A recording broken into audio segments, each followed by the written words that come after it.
हम लोग जो है कोऑर्डिनेट ज्योमेट्री आगे पढ़ेंगे। कल कुछ बताए थे, अब आगे हम कोऑर्डिनेट ज्योमेट्री आगे जो पोर्शन है उसको भी बताएंगे।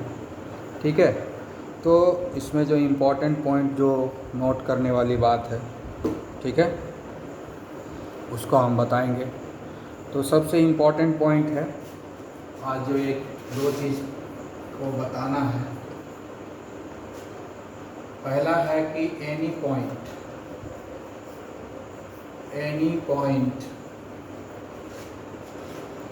on the x-axis is of the form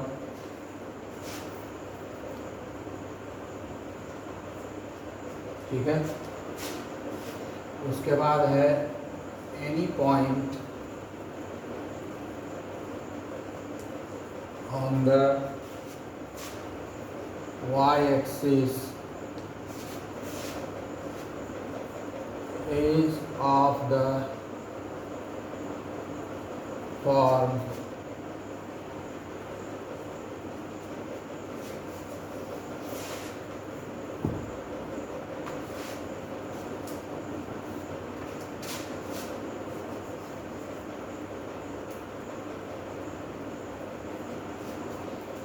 तो ये जो है हम लोग पढ़ेंगे आज। ठीक है, तो क्या कह रहा है कि कोई भी पॉइंट अगर एक्स एक्सिस पर देंगे तो उसका कोऑर्डिनेट जो है ऐसा होगा। अगर कोई पॉइंट वाई एक्सिस पर देंगे ना तो उसका कोऑर्डिनेट ऐसा होगा। जैसे देखो ये हुआ, ये एक्स एक्सिस हो गया और ये वाई एक्सिस हो गया, ये ओरिजिन है तो ये तो 0 0 हो गया इसका कोऑर्डिनेट। अब इस एक्स एक्सिस पर हम यहाँ पर पॉइंट देंगे, ये एक्स एक्सिस पर चाहे यहाँ देंगे चाहे यहाँ देंगे, तो इस एक्स एक्सिस के ऊपर तो वाई 0 है ना, वाई कब आएगा जब वाई तो ऊपर की तरफ जब उठेगा तब ना आएगा। तो पॉइंट तो एक्स एक्सिस पर दिया हुआ है, तो कोई भी पॉइंट अगर हम एक्स एक्सिस पर देंगे तो वाई का वैल्यू 0 होगा, इसीलिए एक्स 0 के फॉर्म में होगा। यानी एक्स एक्सिस का कुछ इधर तो इधर बढ़ रहा है तो एक्स एक्सिस का वैल्यू आ रहा है, लेकिन वाई का वैल्यू तो तभी ना आएगा जब ये ऊपर जाएगा। तो वाई ये पॉइंट जो है एक इसी एक्स एक्सिस पर ऐसे चल रहा है, पहले यहाँ था, अब यहाँ आया, यहाँ आया, यहाँ आया, यहाँ आया, यहाँ आया, यहाँ आया। ठीक है, तो एक्स एक्सिस पर ये धीरे धीरे बढ़ रहा है, एक्स एक्सिस पर ये धीरे धीरे बढ़ रहा है। ठीक है, तो एक्स एक्सिस पर ये जो धीरे धीरे बढ़ रहा है तो एक्स का वैल्यू तो बढ़ रहा है, लेकिन वाई का वैल्यू कब बढ़ेगा, जब हम इस पर आगे बढ़ेंगे तब ना दोनों यहाँ मिलेगा। यहाँ पर तो y का वैल्यू बढ़ नहीं रहा है, ऊपर की तरफ जा नहीं रहा है, तो y का वैल्यू 0 ही रहेगा। इसीलिए कहीं भी रहे x एक्सिस पर उसका कोऑर्डिनेट जो है x 0 होगा। और कोई भी पॉइंट अगर y एक्सिस पर लिए, जैसे यहाँ ले लिए, यहाँ ले लिए या यहाँ ले लिए, ये सब पॉइंट का जब हम कोऑर्डिनेट लिखेंगे तो जब इधर जा रहे हैं तो ये पॉइंट तो ऐसे वाई एक्सिस पे बढ़ रहा है, ये वाई का वैल्यू बढ़ रहा है, तो एक्स का वैल्यू कैसे बढ़ेगा, जब हम इधर जाएंगे तो इधर जाने के मतलब इधर कहीं लेंगे पॉइंट तब ना एक्स का भी वैल्यू बढ़ेगा।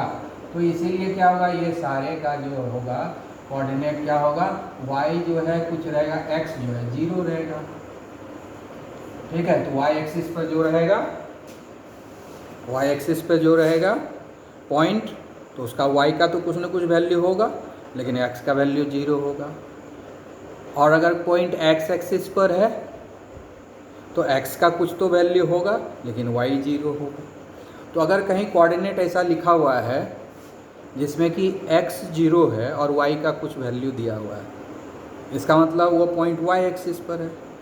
अगर कहीं कोऑर्डिनेट लिखा हुआ है जिसमें कि एक्स का कुछ वैल्यू दिया हुआ है और वाई 0 लिखा हुआ है, इसका मतलब है कि वो एक्स एक्सिस पर वो पॉइंट है। ठीक है, अब इस तरह का कुछ क्वेश्चन लेते हैं।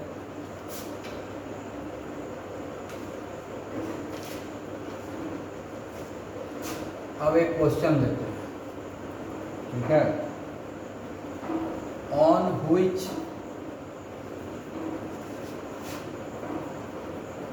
एक्सिस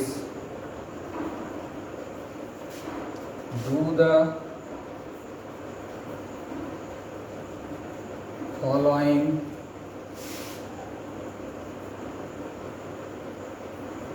पॉइंट्स लाई। ठीक है, पहला हो गया P50,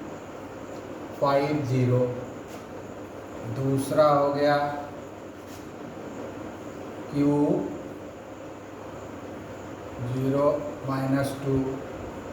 तीसरा हो गया R-40, चौथा हो गया S05। अब हमको देखना है ये कौन सा, ये जो पॉइंट दिया हुआ है कौन सा एक्सिस पर लाई करेगा। ठीक है,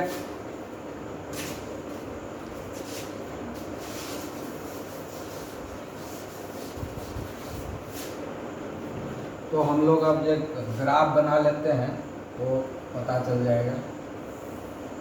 ये ग्राफ है, ये भी ग्राफ है।